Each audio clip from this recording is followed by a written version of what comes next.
Berikut informasi seputar obat kadaluarsa. Hai, saya Dias, apoteker Puskesmas Eromoko 1. Meskipun kita sudah terbiasa menggunakan jenis obat tertentu, alangkah baiknya hal tersebut harus tetap atas persetujuan tenaga kesehatan yang dipercaya agar obat dapat bekerja secara maksimal dalam menyembuhkan penyakit. Contohnya antibiotik. Ingat 5T, tidak membeli antibiotik sendiri tanpa resep dokter, tidak menggunakan antibiotik selain untuk infeksi, tidak menyimpan antibiotik untuk persediaan rumah, tidak memberi antibiotik sisa kepada orang lain. Tanyakan kepada apoteker informasi obat antibiotik. Selalu konsultasikan mengenai kondisi kesehatan Anda kepada tenaga kesehatan, termasuk apoteker. Saat menggunakan obat, pastikan cek klik apa itu, K kemasan, L label, I izin edar, dan K kadaluarsa sebelum membeli dan mengonsumsi produk obatmu ya. Mengenal kadaluarsa obat. Mari kita mengenal kadaluarsa obat. Apa itu obat kadaluarsa atau ED? Bagaimana bahayanya obat kadaluarsa atau ED? Apa bedanya BUD dengan ED? Mengapa obat perlu diketahui BUD-nya? Berapa lama BUD obat? Bagaimana cara membuang obat ED yang benar? Apa itu obat kadaluarsa? Obat kadaluarsa adalah obat yang sudah melewati batas waktu yang tercantum pada kemasan yang menandakan obat tersebut sudah tidak layak lagi untuk dikonsumsi atau digunakan. Jika waktu kadaluarsa hanya dinyatakan dalam bulan dan tahun, maka waktu kadaluarsa adalah hari terakhir bulan yang dinyatakan. Lalu, bagaimana bahayanya obat kadaluarsa atau ED? Obat yang telah melewati tanggal kadaluarsa beresiko ditumbuhi bakteri atau jamur dan membuat kandungan dari obat yang digunakan gagal mengobati penyakit yang sedang diderita. Dengan kata lain, penyakit yang diderita tidak kunjung sembuh dan cenderung memperparah kondisi penyakit, memungkinkan obat berubah menjadi beracun di dalam tubuh, tidak aman untuk digunakan. Apa bedanya BUD atau Beyond Use Date dengan ED? BUD adalah batas waktu penggunaan obat setelah diracik atau dibuka dari kemasan primernya. Kemasan primer di sini artinya kemasan yang langsung bersentuhan dengan obat seperti botolnya, blisternya, tubnya, dan lain-lain. Sedangkan ED adalah batas waktu penggunaan obat setelah diproduksi oleh pabrik farmasi sebelum kemasan primernya dibuka. Apa bedanya BUD dengan ED? Jika kemasan obat belum dibuka, maka batas waktu penggunaan obat mengikuti ED.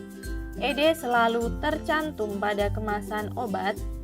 Jika kemasan obat sudah dibuka, maka batas waktu penggunaan mengikuti BUD. BUD tidak selalu tercantum pada kemasan obat. BUD dan ED sama-sama menentukan batasan waktu stabil suatu obat. Ketidakstabilan obat dapat terlihat dari perubahan 1. Bentuk, 2. Warna, dan yang ketiga, bau. Obat yang sudah tidak stabil akan berkurang kualitas dan efektivitasnya.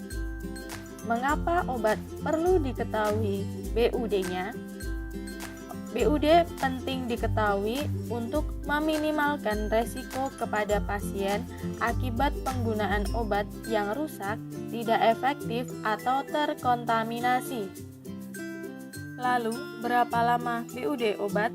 Yuk kita simak beberapa BUD pada berikut ini. Untuk sediaan sirup kering atau antibiotik dapat digunakan maksimal 7-14 hari setelah diencerkan. Untuk sediaan sirup yang diracik, sirup yang tidak diracik suspensi dapat digunakan maksimal 35 hari setelah diracik atau sejak kemasan dibuka. Untuk sediaan krim dan gel dapat digunakan maksimal 35 hari sejak kemasan dibuka. Untuk sediaan salep kulit dan salep racikan dapat digunakan maksimal 3 bulan sejak kemasan dibuka atau setelah diracik. Untuk sediaan racikan puyer dan racikan kapsul dapat digunakan maksimal 6 bulan setelah diracik. Untuk sediaan tetes mata, tetes telinga, tetes hidung dapat digunakan maksimal 28 hari sejak kemasan dibuka. Untuk sediaan tetes mata mini dose dapat digunakan maksimal 3 kali 24 jam setelah kemasan dibuka. Bagaimana cara membuang obat ED yang benar? Yang pertama caranya, keluarkan obat dari kemasan agar tidak disalahgunakan oleh orang lain. Untuk sediaan padat, hancurkan terlebih dahulu, lalu timbun. Untuk sediaan cair, diencerkan, lalu buang ke saluran air. Untuk sediaan salep, keluarkan isinya terlebih dahulu, encerkan, lalu buang ke saluran air. Untuk sediaan gas seperti sediaan semprot untuk penyakit asma, caranya lubangi wadah semprot terlebih dahulu, lalu dibuang. Cara yang kedua, identifikasi jenis obat. Tidak semua obat bisa dibuang di rumah. Obat yang tidak bisa dibuang di rumah dikemas dan dikembalikan ke farmasi. Ingat, jangan gunakan obat jika sudah mengalami perubahan bentuk, warna, dan bau. Simpan obat sesuai informasi pada kemasan agar stabilitas obat tetap terjaga. Kami siap memberikan pelayanan yang terbaik untuk Anda.